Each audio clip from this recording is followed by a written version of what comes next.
So we're just going to get right into it with Phyllis.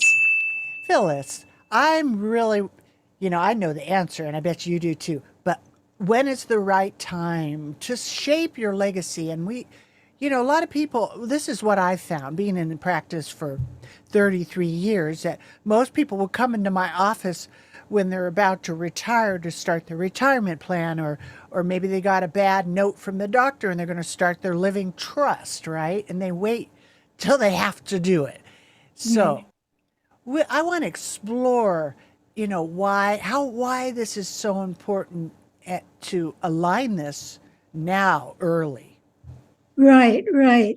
Yeah, and I'm going to answer that question, and then I want to talk about the kinds of legacies there are. And I Mhm. don't mean what you're doing with your money, because I think this is going to be a really interesting discussion where we come from it from different angles. And you're focused more on the money end. I am, although all things that go into your life, I mean, they're not, you know, compent. Well, as a whole, I've literally Yeah. in where I am, I've actually prepared. We have a document preparation service over 6,000 living trusts. So I that's the base. That's the Mhm. baseline. But what I like about you is your how you how you look at legacy and generations. So, Yeah. that you have such a neat view on it. I wanted to let you Yeah. elaborate on that and But share that. I am very passionate about all things generational. At, Yes. and it is my focus on legacy is at work also, rather than what are you putting in your will and that kind of thing. Right, Although right, again, we don't put these things in compartments. So right. let you go back to the question you Well, asked: when to when start is the thinking right about time it. to shape your legacy? Well, I think that, it's never too late. But I think, as I said, I focus more on the work legacy by the time you're in your 40s. But it could be earlier than that. That the idea is to be intentional, not just have it happen to you. And for instance, my partner in Legacy Makers at Work podcast and so the work that we're doing around that, she started thinking about legacy in her 20s, and that was because her best friend and roommate suddenly died while they were still in college. Mm, And she looked around and she said, this 22-year-old, mm, or something like that, what, how can we remember her? What did she have to leave? And this was before they all had computers and everything was electronic. And she found letters and other things that her roommate had left, and started thinking about it and relating it to herself too. And maybe I should think about that as a bigger picture of what is legacy. And then, but some people, it's later. For myself, I really didn't think in those terms until I was advising a particular law firm and then others when I worked with a lot of law firms. And yeah. it had to do with succession planning and transition planning. And in this particular case where I first started thinking about it, there was a very successful lawyer who built his firm, and he had chosen who should be the successor for the next managing partner and CEO, but he was reluctant to let go. And so he had plenty to do on the outside. He was doing all these charitable things. He was on all these boards. And he didn't have to let go of any of that. And he still hasn't. Right, right. But Yeah. but I started saying, well, you don't want to screw up what you built here, by, Right, right. by not really passing things along. Nobody's pushing you out. And I had the three top people think about how they would like to be remembered, how they would like to have their legacy at work. And That's great. You know so, what? so That. that Mhm. that was when I started thinking about it. And my own, I was in midlife before I really started thinking in terms of legacy for me. So it can Right. be any time, but the Mhm. earlier the better, because then Mhm. you have more time to be intentional about it Right, and right. accomplish more. Yeah, exactly. And you know what I found is after, I started mine in my 40s only because I had a company that does that. But I found basically around midlife, I wanted to live my legacy, not just wait till I passed away. And I was really blessed to be able to spend maybe 10 years with my daddy. And I would fly up, my mom was sick. And so I'd fly up every month and he would tell his story. And I was able Mm. to transcribe his story. And it's on my bucket list to actually be able to, write it in a book and share it because he was a genius and went to, Caltech, and Einstein was one of his teachers. And it's a really amazing story. And our family walked across Europe, during the war to escape. And I walked barefoot across America for Christ and all these different things it's just amazing. And so then I realized, I don't want to just leave something behind. I want to create a living legacy. And what I really like about you is your general, generational, right, perspectives on legacy and a kaleidoscope of dreams.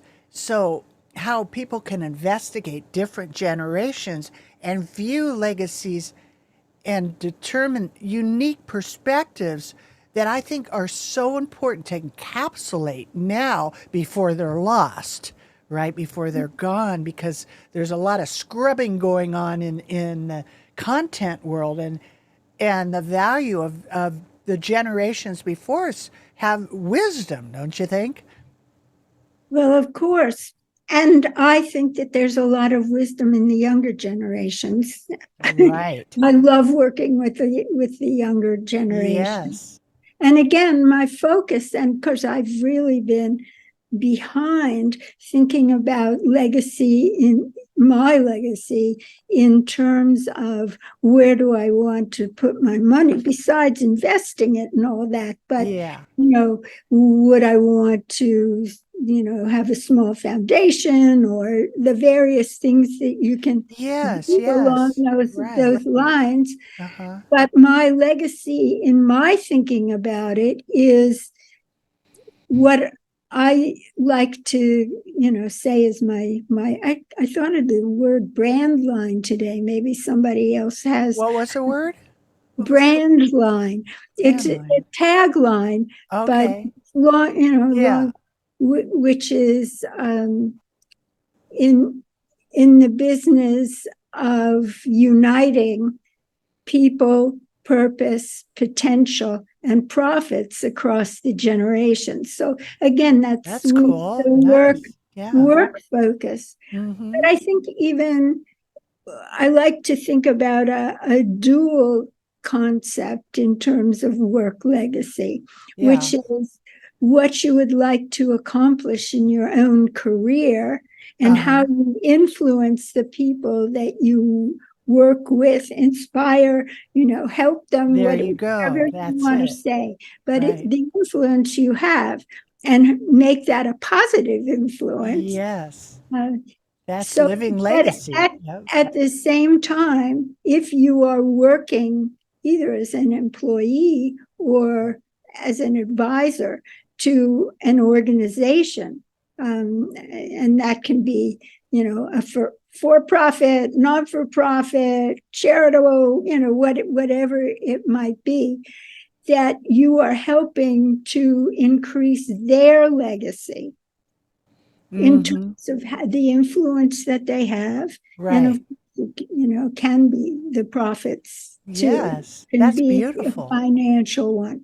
So I Yes. call that a dual legacy, and that's what I think that people who are at work should be thinking about.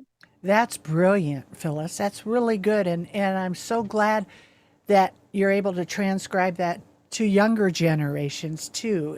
And the impact of that is amazing. I'm curious, did for you, just as an individual, because the living trust is limited, did you like the foundation? I mean, how does somebody, is that something you would suggest for people, say, that really want to, you know, contribute? Is a foundation, is that where, how they should set that up? Or Uh, I have no idea. I don't have a Mhm. foundation. You don't have an, oh, okay. You No, didn't no, do, no. you haven't gone that Actually, route. when this is what the only time I really thought of starting my own foundation was after my mother died. She had Parkinson's for 25 years. And anyway, so when she died, and she left not a whole lot of money. I mean, it's not what you can think of as when you hear the word foundation. Right, Not right. that's just a couple of 100,000. Uh, and so I was wondering, and somebody who was working for Foundation Source who came to something that I spoke at, and we were talking afterwards.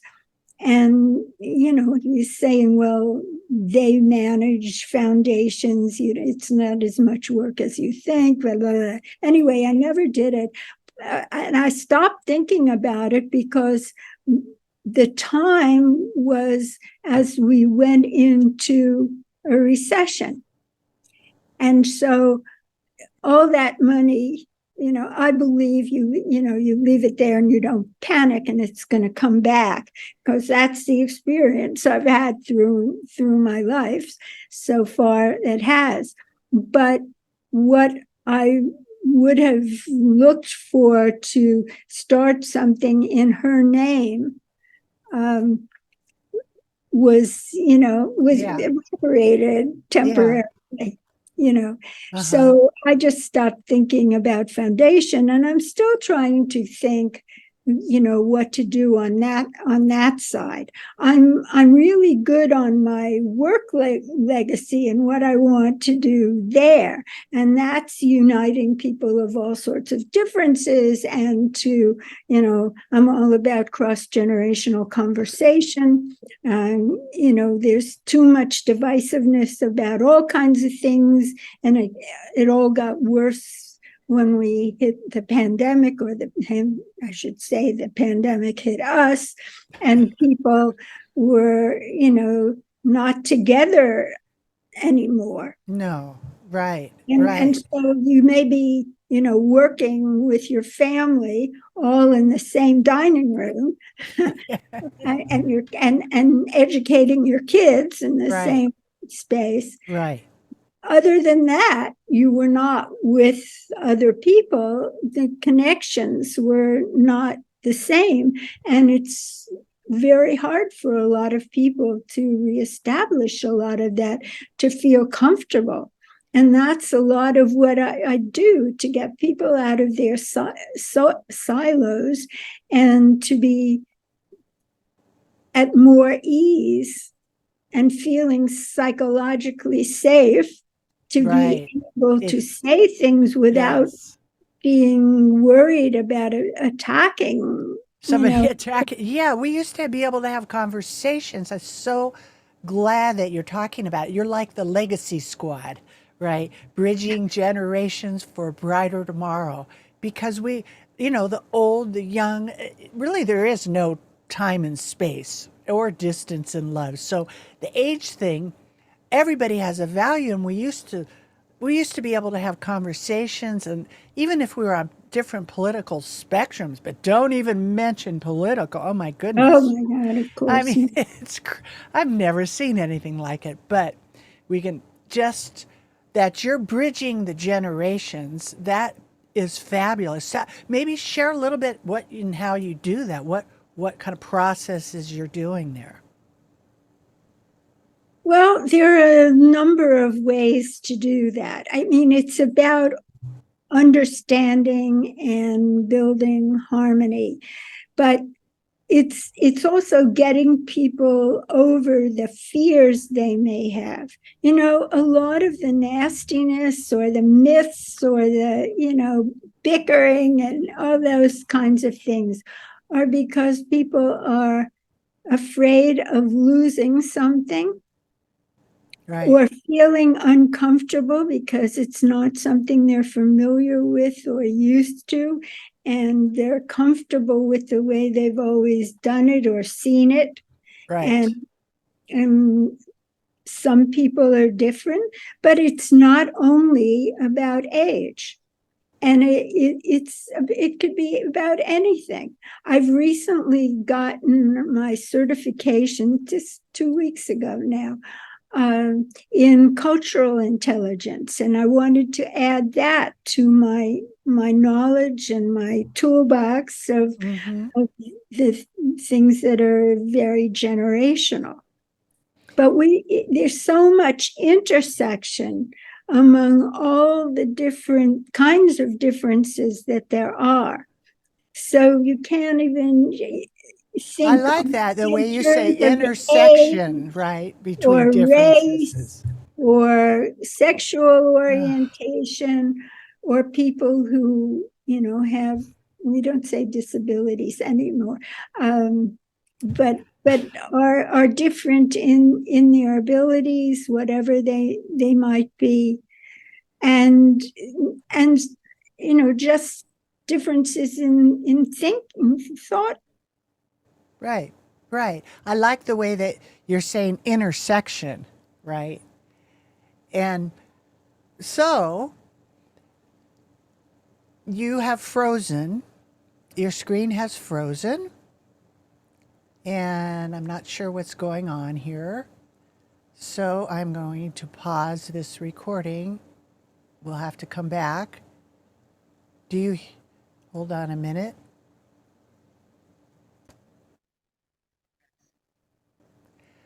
Why don't you share with me how the different generations think about this whole legacy process?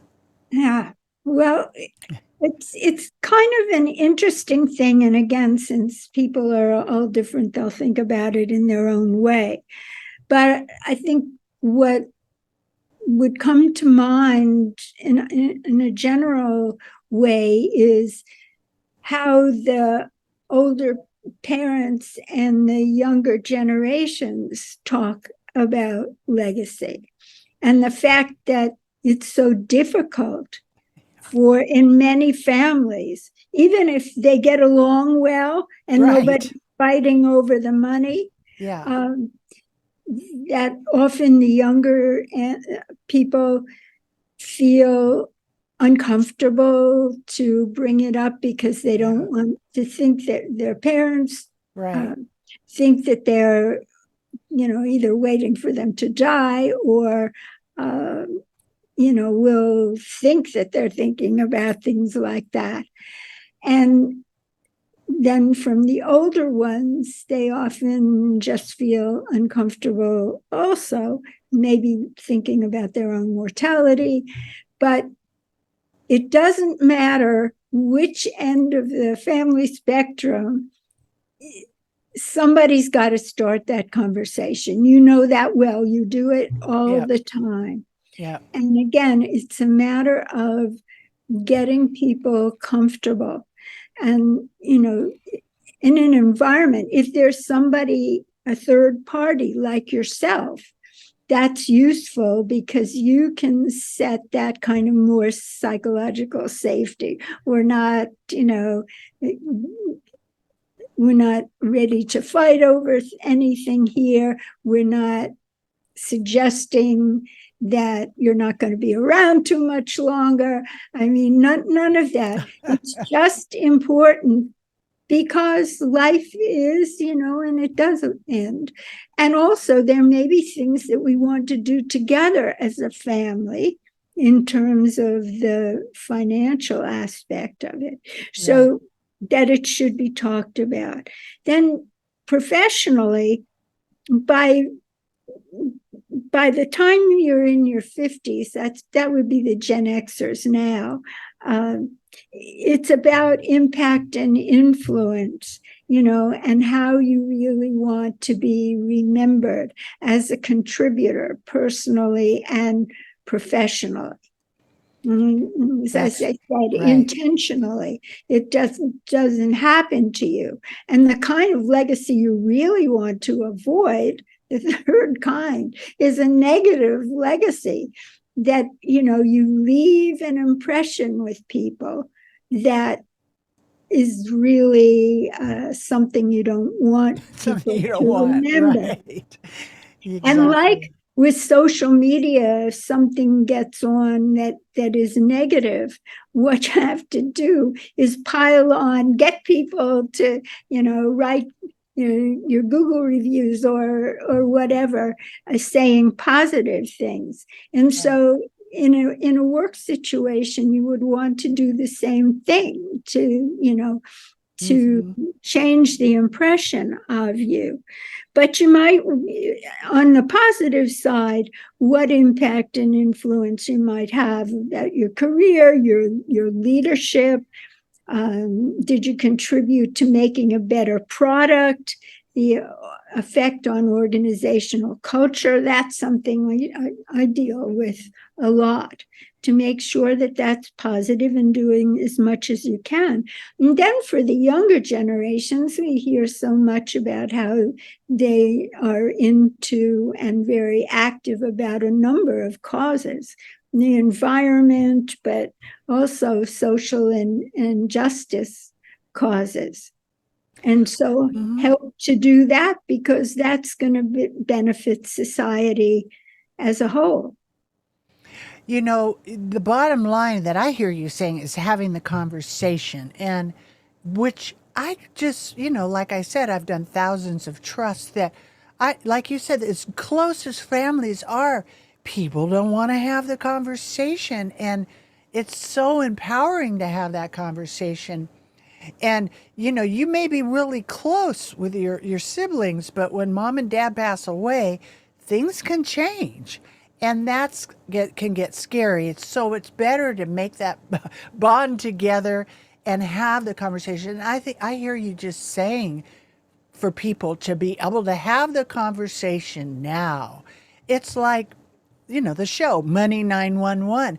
We got to think about the hard things, and talk about death and taxes and, and money and all these hard things and pandemics and wars and all of those things are to just guide us on how we can live our best no matter what's happening. And it really does come to the conversation.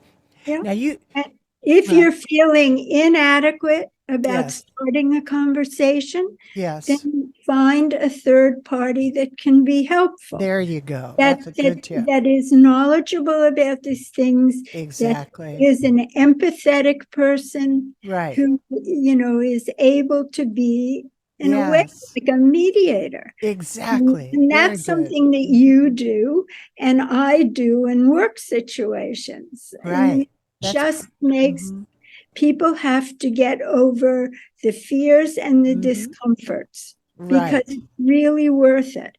And I learned early in life that I really benefited when I had hard conversations, and I really almost enjoy that. I kind of look forward to it, because I have seen that it can have a very positive outcome, and you're really glad that you did it, instead of letting things either fester when there's really some conflict or something, or just never happening and passing up that opportunity. That's a fabulous advice.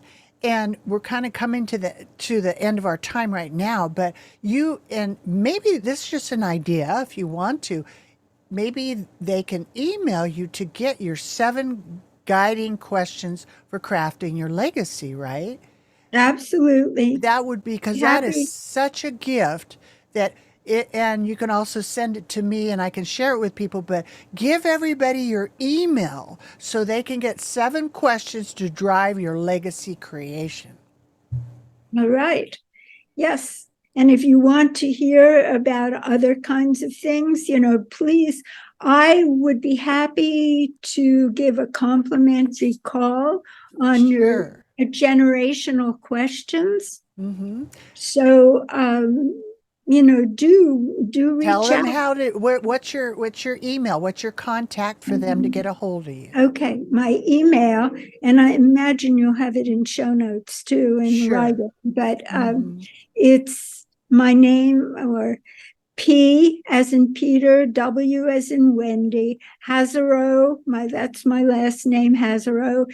That's HAS as in Sam, EROT, PW, Haserot, at P, again, P as in Peter, D as in David, COUN as in Nancy, SEL.com. That's pdcouncil.com. And it's not the, nonprofit kind of council with CIL. It's SEL as in advice. So PW Perfect. Haserot at pdcouncil.com. Wonderful. So And I'd love to hear from you. there you go. So you can reach out directly and get those 7 guiding questions that will craft your legacy and get the conversation going. Phyllis, it's been a joy to talk to you today. You are a wealth of information, and I'm glad that you're the voice out there talking about generational legacy and connecting the generations so we can all talk, because everybody has a gift to share.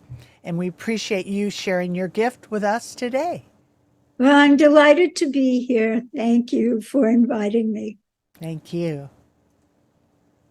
Thanks for joining us on this exciting episode of Legacy Unlocked Money 911.